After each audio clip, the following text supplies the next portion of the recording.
अगर आप middle class से बिलोंग करते हो और आप एक आईफोन लेने की सोच रहे हो वो भी ईएमआई पर, तो उससे पहले खरीदने से पहले आपको वीडियो जरूर देखनी चाहिए।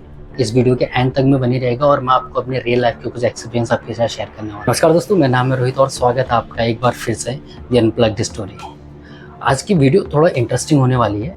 आज इंडिया के हर दूसरे इंसान के पास आपको आईफोन मिल जाएगा। आप कहीं भी रेस्टोरेंट में, मेट्रो, कैफे, ऑफिस, कहीं भी चले जाओ, आपको हर किसी के पास आईफोन दिख ही जाएगा। लेकिन सवाल यह है, जब हमारी एवरेज सैलरी 20 से 35 हज़ार के बीच में है तो 1 लाख रुपए का फ़ोन लोग ले कैसे रहे हैं? इसका मतलब हम अमीर बन रहे हैं या फिर ये कोई इल्यूजन है? और उसे क्लियर करते हैं। सबसे पहले समझते हैं कि आईफोन बनाया किन लोगों के लिए था। 2007 में स्टीव जॉब ने आईफोन को लॉन्च किया था। ये एक सिंपल फ़ोन नहीं, एक लग्जरी लाइफस्टाइल प्रोडक्ट था। उस टाइम के लिए सिर्फ बिजनेसमैन, हाई क्लास लोग और टेक लवर्स के लिए डिज़ाइन किया गया था। एप्पल की स्ट्रेटेजी हमेशा सिंपल रही है, प्रोडक्ट नहीं, ड्रीम बेचो। उन्होंने आईफोन को एक सिंबल स्टेटस बना लिया। एड कैंपेन्स में कभी प्रोसेसर या रैम की बात भी नहीं होती, बल्कि लाइफस्टाइल दिखाया जाता है। और सबसे बड़ी बात है कि एप्पल सिर्फ फ़ोन नहीं बेचता, वो बेचता पूरा इकोसिस्टम। मैकबुक, एयरपोड्स, आई क्लाउड, एप्पल वॉच, एक प्रोडक्ट ही ले लो। आप सिर्फ एक प्रोडक्ट ले लो इनमें से और अब धीरे धीरे आप इन सबका इकोसिस्टम में फंसते चले जाएंगे। यही एक रीज़न भी है कि एप्पल के जो यूजर्स होते हैं वो काफ़ी लॉयल होते हैं, वो कस्टमर जो होते हैं वो काफ़ी लॉयल होते हैं। आप अब ये सोच रहे होंगे कि आईफोन अगर लग्जरी ब्रांड है तो वो मिडिल क्लास तक पहुँचा कैसे? यहाँ एंटर होती है ईएमआई। एप्पल ने डेवलपिंग कंट्रीज में बैंक्स और फाइनेंस कंपनीज के साथ टाई अप करके ईजी ईएमआई प्लान शुरू कर दिया।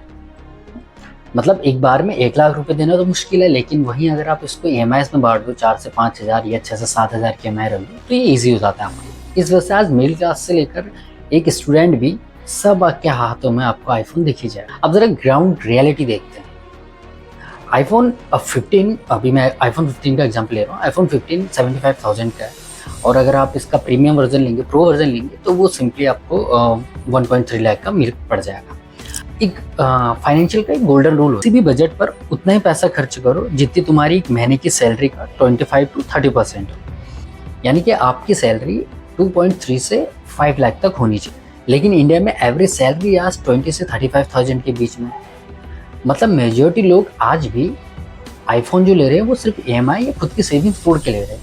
और इंडिया में आज एप्पल के जो जितने भी फ़ोन बिक रहे हैं, मैक्सिमम मेजॉरिटी जो फ़ोन बिक रहे हैं 70% वो सिर्फ ईएमआई पे जा रहे हैं।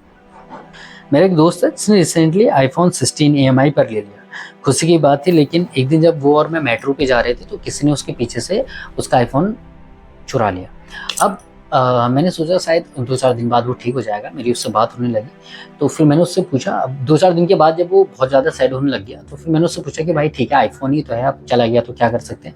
लेकिन यहाँ पे बात कुछ और थी। उसने बोला कि भाई मैं तुम्हें रियलिटी बताता हूँ, मैंने जो अपना आईफोन लिया था वो सारा ईएमआई पे लिया था, यानी कि 0 कॉस्ट ईएमआई पे लिया था। अब उसकी मंथली सैलरी चल रही है 20 से 35 के बीच में। मैं आपको एक राउंड फिगर बता रहा हूँ, ठीक है, कि उसकी सैलरी चल रही है 25 से 30 के बीच। अब उसने इसी बीच आईफोन ले लिया और ईएमआई पे लिया। अब ईएमआई उसकी चल रही है 7 से 8 हज़ार रुपये उसकी मंथली कट रहा है। अब अपना फ़ोन रहा और ना उसके पास पैसे, अब सिर्फ वो ईएमआई पे कर रहा है अपनी मंथली से।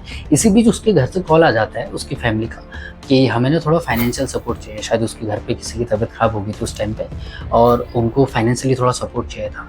अब मेरा दोस्त इस बीच बहुत ज़्यादा घिर चुका है अपनी ईएमआईज को लेकर, अपने इस टेंशन को लेकर कि कैसे उन चीज़ को कंप्लीट करेगा। अब यहाँ पर सवाल है कि आप जनरली आईफोन के फीचर्स देखकर उसे ले रहे हो या फिर एक सोसाइटी में स्टेटस बनाने के लिए? ये सिर्फ मेरे एक दोस्त की कहानी नहीं है। आज करोड़ों लोग दिखावे या प्रेशर के लिए ईएमआई पे लग्जरी चीज़ें खरीद रहे हैं।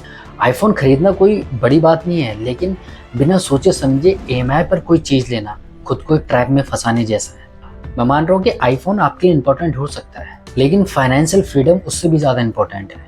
और किसी भी ईएमआई को लेने से पहले आपको ये सोचना होगा कि वो चीज़ मुझे खरीद रही है या मैं उस चीज़ को खरीद रहा हूँ।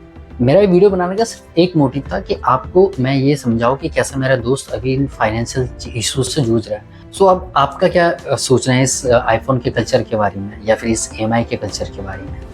मुझे कमेंट सेक्शन में प्लीज़ ज़रूर बताइएगा आपको वीडियो कैसे लगी। और आपको वीडियो पसंद आएगी तो लाइक, कमेंट और सब्सक्राइब जरूर। ऐसी इंटरेस्टिंग वीडियो के लिए आप मुझे सब्सक्राइब कर सकते हैं। Thank you so much for watching this video. My name is Rohit Kumar.